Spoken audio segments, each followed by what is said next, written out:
রাস্তার এই মাথা দিয়ে হাঁটা শুরু করতেন, শয়তান ওমরে ফারুককে দেখলে ওই রাস্তা রেখে দিয়ে অন্য রাস্তা দিয়ে হাঁটতো।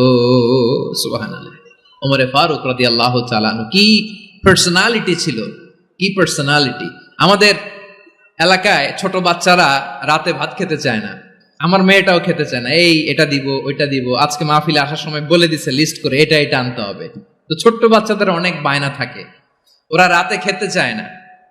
তো মায়েরা বিভিন্ন ভয় দেখায়, এই বাঘ আসবে খাও, এই ভূত আসবে খাও। আপনারা কি বলেন চট্টগ্রামে, কি আসবে? হ্যাঁ, ভূত ভূত ভূত আসবে, বাঘ আসবে, খাও খাও খাও, তাড়াতাড়ি খাও। তো বাচ্চারা এগুলো শুনে ভয়ে খেতে শুরু করে। মদিনার জমিনেও একই ঘটনা ঘটতো, মদিনার ছোট্ট ছোট্ট সোনামণিরা খেতে চাইতো না। তো মায়েরা বলতো, হা হুয়া ইয়াতি উমর, হা হুয়া ইয়াতি উমর, ওই যে উমর আসতেছে, উমর। ওমরে ফারুকের কথা শুনলে বাচ্চারা একেবারে ঠান্ডা। সুবহানাল্লাহ পড়বেন না? প্রভু তুমি বলেছ